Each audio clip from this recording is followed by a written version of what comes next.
am coming on today especially because it is a very special day in the Torah calendar. First of all, it's a very special month. That's the month of Nisan. We're coming up on Pesach, Passover, which is the time of redemption. It carries an energy for releasing ourselves and our world, from every kind of constraint.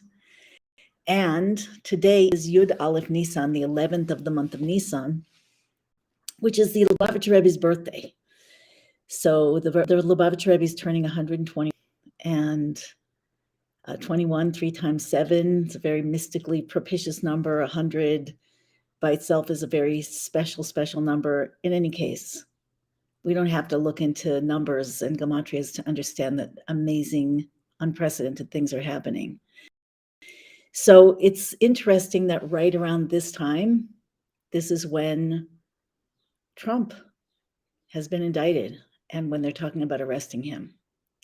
And I know that people are all over the place before I go on, I have to say I'm super tired, so maybe you can feel it in my energy, but I want to speak anyway.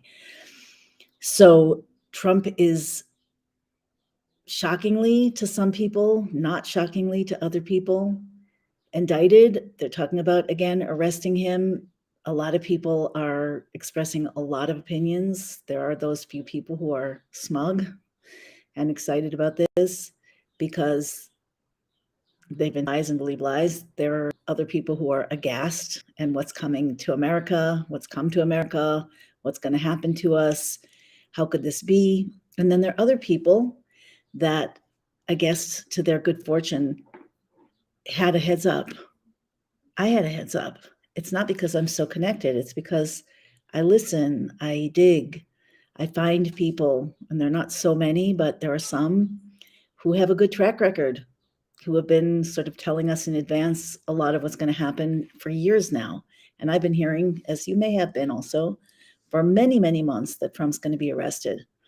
And the people who have talked about it, who are major awake Trump supporters, let's say, supporters of freedom, supporters of the light side, have been saying that this is strategic, and there are a few ways that it might turn out, and it might turn out a completely different way. One thing that we can all conclude is that we've been surprised a lot, and we'll probably be surprised a lot again. So one of the possibilities that I've heard is that because he's actually,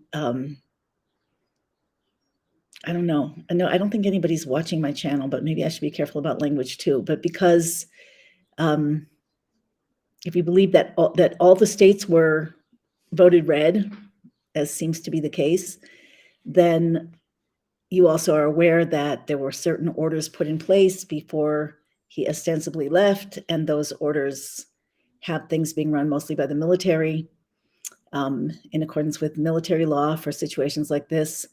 And if that's the case, he still holds the title of, the prez. And if that's the case, you can't arrest the president. So what would happen then?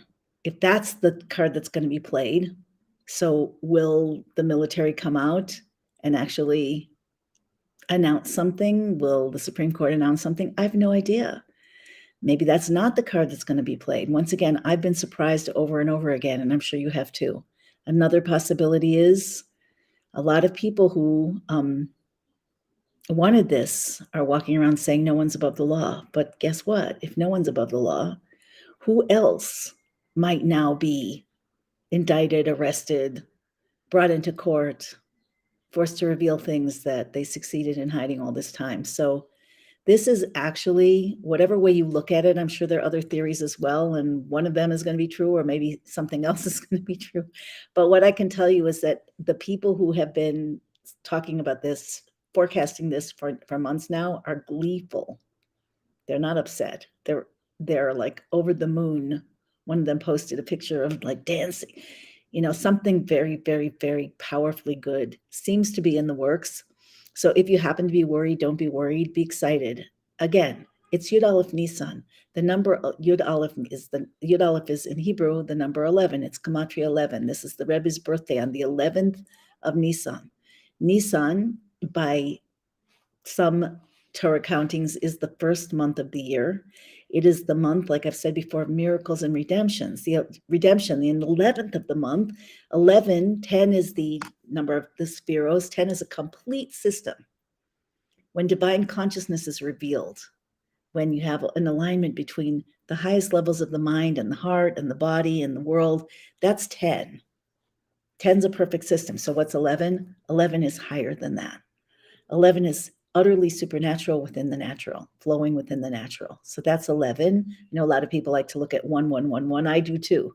It seems to be a special message when you see that, when you see happen to look at the clock every time it turns 11:11. In any case, it's 11 and it's the 11th of Nisan. And as the Torah says, when it's somebody's birthday, their mazel, the spiritual source of their soul, the energy that comes in with their soul, is dominant, meaning that it flows all the way into the physical world and changes things. When it is the nasi, when it is the central soul of the generation, which the Rebbe certainly is of our generation, hanasi hu hakol, the principle is that the nasi, the central soul, contains sparks of all of our souls, and his soul is at the core. A spark of his soul is at the core of our own soul. So we have this symbiotic relationship like the brain and the body. So when it's the birthday of the nasi, in a certain sense, it's our birthday too. So that mazel, the shining source of the soul, affects us as well. It's our souls also that are shining, whether we feel it or not, on this day. A special and appropriate thing to do on this day is to say the Rebbe's Kapitel Tilim, the verse of Psalms, which is now 122. Very short. You can look up Psalm 122 in English and just say it if you want to, or in Hebrew, and that connects you in a positive way. So I'm not going to stay on long today because I am just like wackily tired. But I want to just say that with this, it seems like, again, just as in birth, we go through the process goes through phases. And with each next phase, there's an acceleration, an intensification. And it seems very much that in the last week or two, we've hit a certain highly increased level of intensification and acceleration. And now, if Trump does, in fact, with the Rebbe's birthday, without a doubt, Pesach coming up, and right in between that time, do they say Tuesday? If Trump actually does get arrested, who knows if Trump's actually going to get arrested, or if in the end somebody else is going to get arrested. If you follow number 17, you might have read that the first indictment will wake up the world. The first arrest will show the future direction. So do we know what's going to happen? No. Do we know that it's good, that it's positive, that it's a divine process?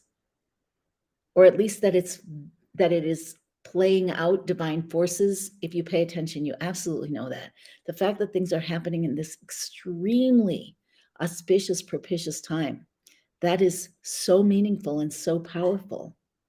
And it's interesting to me because there's so many, a lot of the influencers who I follow, or sometimes follow, some I follow, not like follow a leader. I follow the information that they share, always with discernment.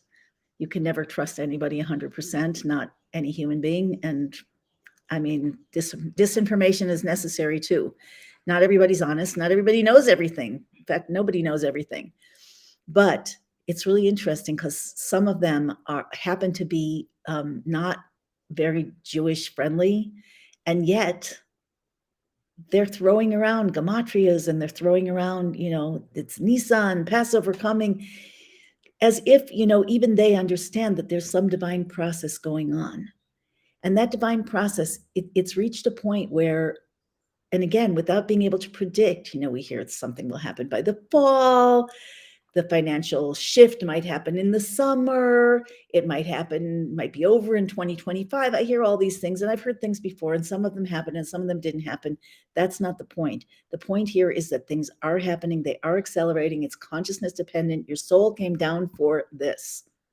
The fact that you're alive right now in a body, and most people who ever lived and will ever live are not alive right now in a body, that is because you have a particular role to play that your life is designed to bring out of you. So the first thing to do is to understand that it's a divine process. The second thing to do is to learn about it. You need to learn what redemption is about. You need to understand what the Torah predicts for the future, and how it empowers us. What is the prescription for our activating our own divine power to help push this thing over the edge, help push this, sacred new era out in the smoothest and easiest and most miraculous way. And then what can you do to uplevel your own life? And how is it that upleveling your own life and your own consciousness and your own alignment with this, all of what's happening here, how is it that that affects the world, and that then gives more miraculous energy and potential for you to draw into your life? So we're in a cycle. We're part of a circuit, a feedback loop. You could call it a morphic field. I do call it a morphic field a lot. A morphic field is interactive. It feeds us, we feed it. The more we feed it, the more influence it has over us. And that way, in a spiral process, and faster, we're spinning out of the laws of nature. We're spinning out of the predictable. We're spinning out of the constricting. We're spinning out of the dull, apathetic, distracted. And we're waking up. And we're waking up to something that we can maybe start to feel inklings of, but so much of it, almost all of it, is still hidden from us. And it's going to be glorious. It's going to be beyond imagination.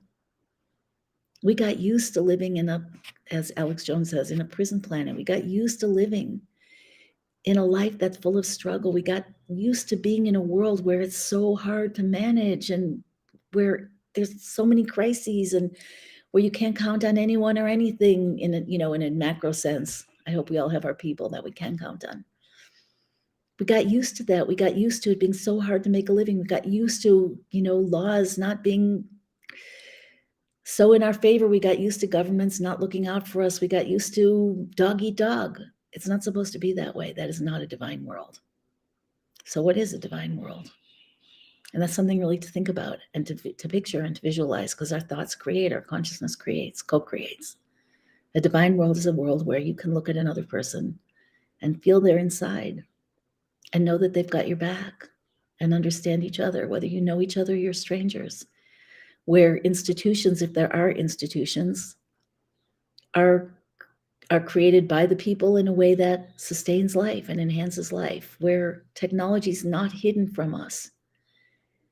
I don't remember exactly, but I think that when Trump was inaugurated in 2016, 17, he said that or maybe before he was inaugurated, he said something about technologies, how all kinds of new technologies will be released, whether there were 6,000, if that was the number. I've heard bigger numbers. So much is being hidden from us. I used to read these science fiction novels, kind of dystopian novels, and they all had similar themes, or like this whole genre had similar themes, that there would be some kind of civilization of people who were really struggling to make it, and they were impoverished, and they had barely had enough to eat, and they had to get up and early in the morning and sweat and toil, and they'd come back and have their meager whatever, and the laws were harsh.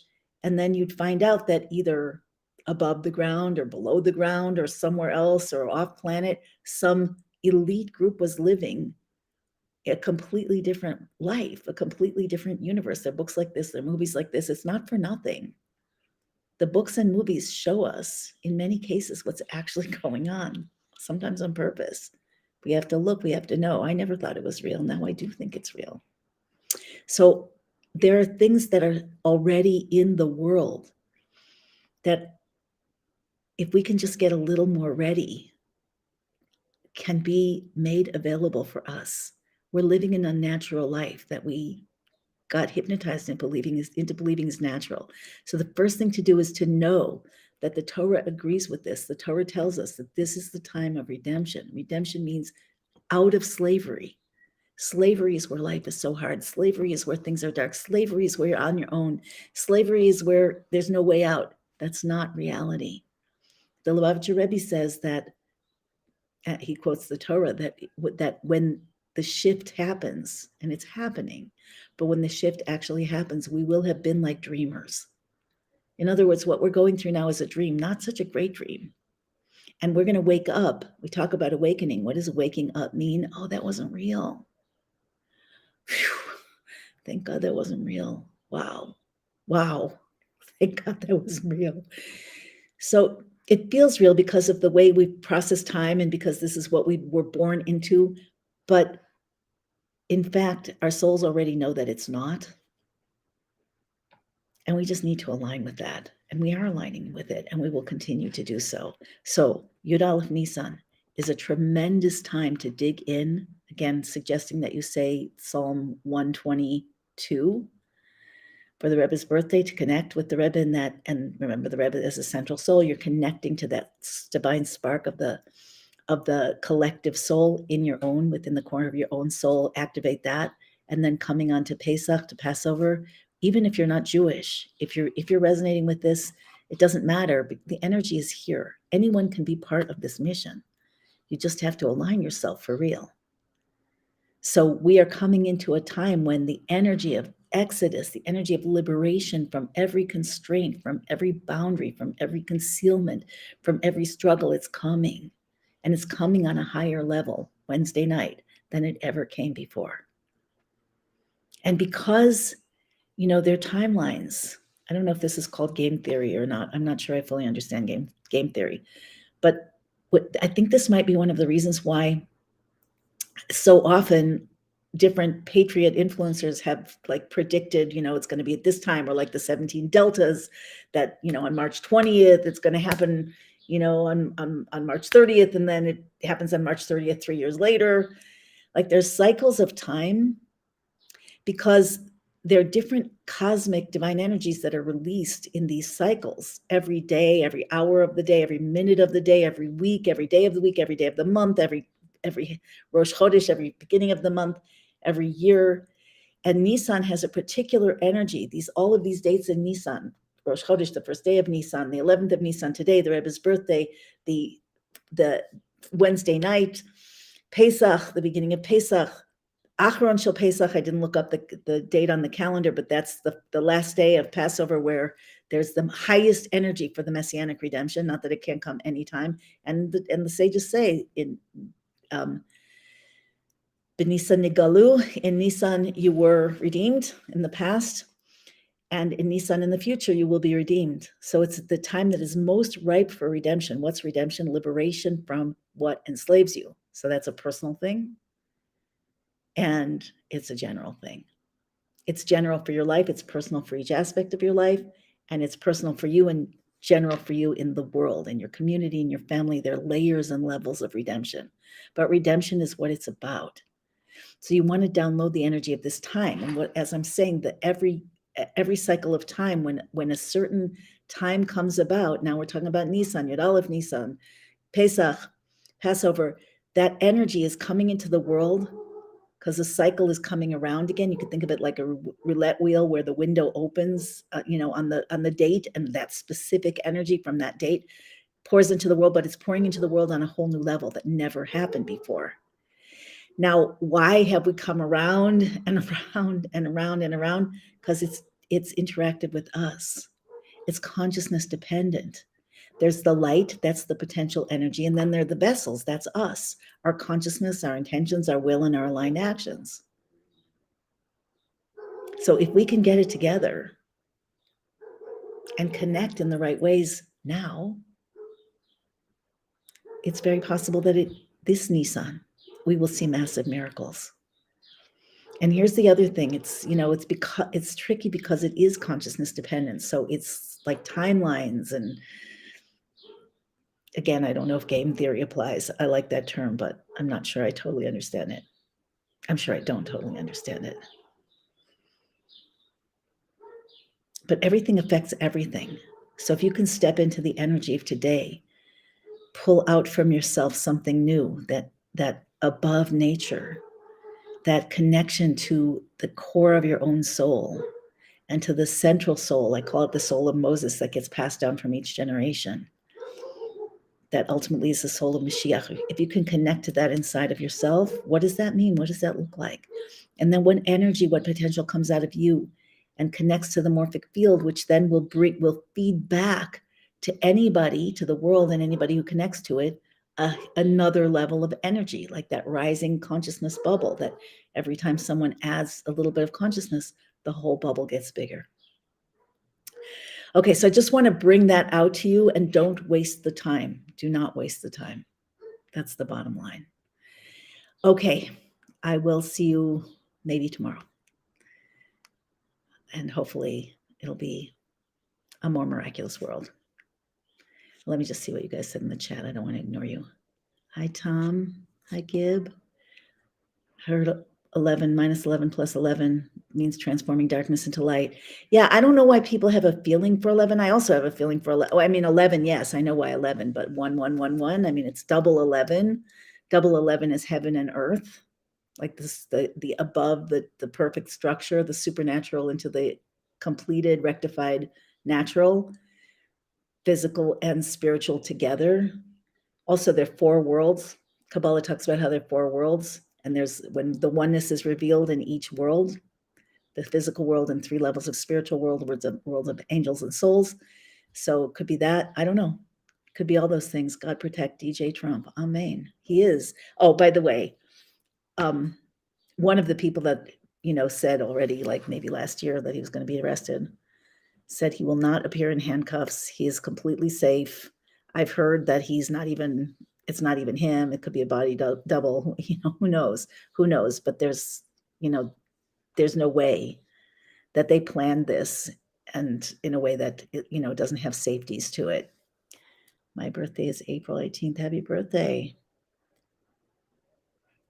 Yeah, God will repay everybody. Trump might be a time traveler. I've heard that. I don't know what that means, but at this point, it says about the Baal Shem Tov, there's a Baal Shem Tov being the founder of the Hasidic movement, great holy sage who was the first, he started this, he was the holy soul, the central soul that started this phase in the late 1700s, this final phase that we're in. Now we're in the final of the final, and there are a lot of stories about the Baal Shem Tov.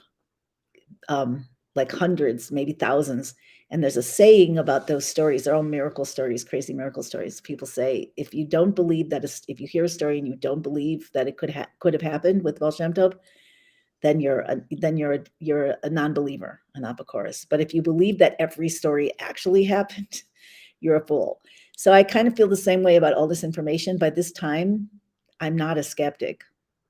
I mean, I am a skeptic. I'm a skeptic in that I don't believe anything I hear, and I don't rule out almost anything either. So, kind of like that. Like, is it possible? 100%. Is it definite? I don't know. I guess we'll find out. Surprise after surprise after surprise opens up hidden parts of the brain, dormant parts of the brain. And that's a good thing. Daniel 4:34. Prophecy should not worry us, because the principle about prophecy is that all positive prophecy must come true literally. Negative prophecies does not have to come true literally. It just has to come true in some level. In other words, it has to activate us. So if there's something in a prophecy that the prophecy is designed, like they talk about the scare event, some prophecies are scare events. So whatever the scare event is supposed to do, just do it. Don't wait. Don't wait to be scared. I mean, if we need to be scared, I guess we'll get scared. If we don't need to be scared, we won't be scared. God has a law on himself that needless negativity cannot come into the world. Necessary negativity, whatever it takes to get the job done, I guess. So, I mean, it's not my call, but that's how it seems to work. So if there's a prophecy that bothers you, what is the prophecy pushing you toward? And then just go there on your own. And don't worry, because joy breaks all boundaries. That's a Torah principle. And trust is a guarantee of revealed good if the trust is deep enough and complete enough and relaxed enough. So we don't want to be, there's the trust of sleeping. That is not real trust. Trust is to be fully aware and to connect, to go straight through what is possible, what you know is possible, what you feel is possible, what even scares you, and then go straight in deeper and connect to God, like heart to heart, face to face. And that is what brings special divine protection. The world is in severe crisis. Well, short-sightedness takes preeminence.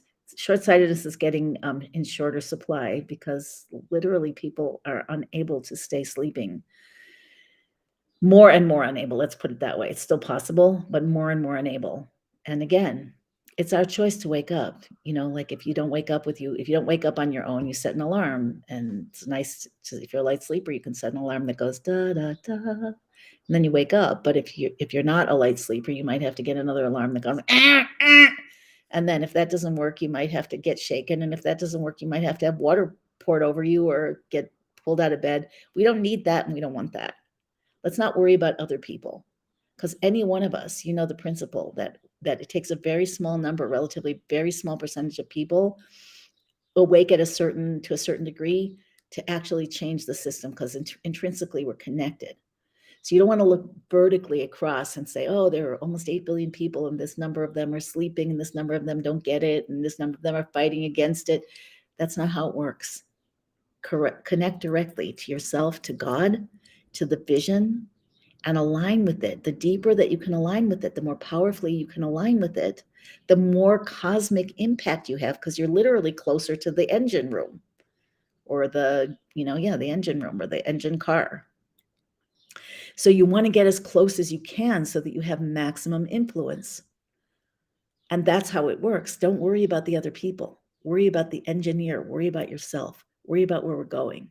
And best if you can turn that worry into drive and empowerment with trust, joy, alignment, and proactivity. Israel becomes a light to the nation, to the world, by rediscovering oneness with God. Yeah, Israel's primed, it's true, but Israel's also traumatized and brainwashed, like almost beyond belief. Although many people here are waking up also.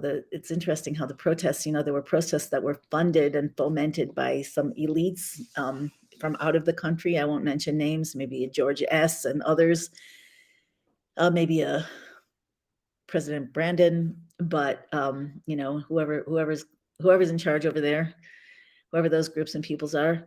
And they paid people to show up, and they riled people up, and the media riled people up. But then there were right-wing protests also that were like equally, if not more, populated, and most of them were super peaceful. Like they're not burning stuff. I mean, there are a few exceptions, and then there were the people that just lived in the areas who came out with pizza and water for whoever they were, right or left. That's Israel. That's the potential of the people of Israel, just on a basic, baseline. So I think the fact that things are happening, it's making people more alert. The worst problem is when you're sleeping, because when you're sleeping, you have no idea what's going on. When you're dreaming, like everything is distorted. You can't tell what's real and what's not. So that's really the bottom line call of the hour, to wake up and see what's happening and to learn. Learn the Torah about Mashiach and redemption. Learn it. It's all over the internet. I teach it too, and so do others. Become familiar with prophecy. If you want just a little dip in the water, my husband and I put together a website in 2000 something, 8 maybe, called, I mentioned it another time, called thetruthaboutisrael.org. The THE, it has to have the truthaboutisrael.org, not .com, .org. If you go there, you'll see some of the prophecies and some of the things that you can do. And it does center around Israel, which probably we may end up going there pretty soon, but I don't know. Who knows? The Rebbe also said that the Gog and Magog will not be in Jerusalem. It will be in surroundings. So we don't, again, game theory, timelines, whatever it is. But the main thing is it's good. It's so good. And it is a birth. And the way that it comes out is consciousness dependent. And you're here for that. You're here for that. So get really close to God. If you're not sure how to get really close to God, if you have issues, again, I do a lot of work with that in my programs, in my school. I've transformed my relationship with God, like I don't even know how many times, and it just keeps getting more miraculous. I first of all, I didn't used to believe in God. That's where it started. So I have many timelines on that too, many iterations. But we're all, our souls know the truth on the deepest levels. It's the rest of us that needs to learn. And that's not going to come from dogma, and that's not going to come from, preconceptions. That's not going to come from emotional reactivity. That's going to come from deep, deep learning, meditation, and honest, authentic communication, and things like that. Trauma release, and understanding what it is that we're talking about, what it is we're dealing with, why we're here. To decode reality is a powerful, powerful skill and can be learned. Thank you, Gib.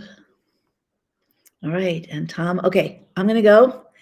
Thanks, you guys. Listen, you can do me a favor and all of us a favor if you do appreciate this, which I guess you do if you come on and listen. So like, subscribe, hit notifications on YouTube. Share. If you share with one person, two people, it's the ripple effect. It amplifies. So anyway, I hope to be back tomorrow and much less tired. Thanks for bearing with me, and love to everybody. Happy birthday.